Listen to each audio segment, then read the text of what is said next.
ب25 جنيه بس أنا عملت 7 لتر. طب إيه ال7 لتر دول تفتكروا إيه؟ لونه أخضر وجميل وتقيل كمان.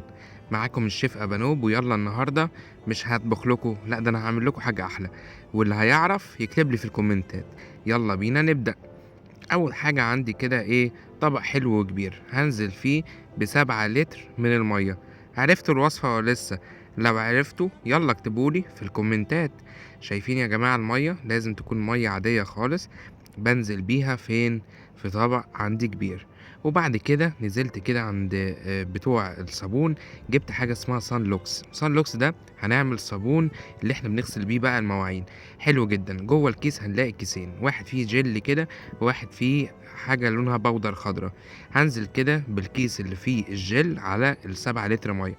انتوا ممكن تحطوا لتر زيادة، بس انا بحبه ايه، تقيل شوية. نزلت بقى بكيس الصابون وبدأت كده بمضرب الصابون عندي. أبدأ كده أقلب علشان الرغاوي تطلع.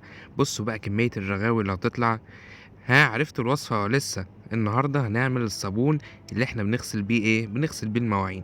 طبعا الاسعار بقت غالية وكل حاجة بقت غالية، بس النهارده ب7 لتر مية وبكيس سان لوكس ب25 جنيه هقدر اعمل صابون بيتي ما حصلش.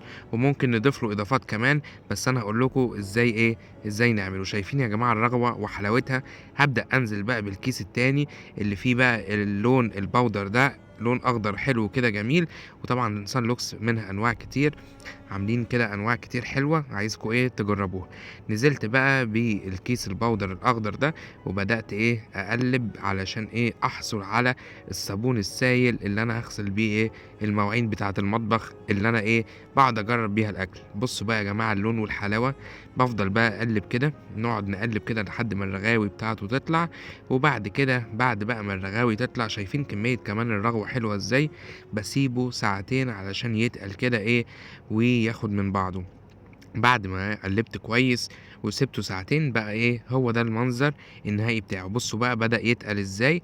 ده بعد ما عدى ساعتين ابدأ بقى اخد واصب وايه اعبي. وممكن كمان اعمل مشروع ايه وابيع كمان. ايه رأيكم؟ بصوا بقى يا جماعة هوريكم التقل بتاع الصابون السائل بتاعي. شايفين بقى جبنا بقى كوباية، شايفين يا جماعة تقيل وحلو ازاي؟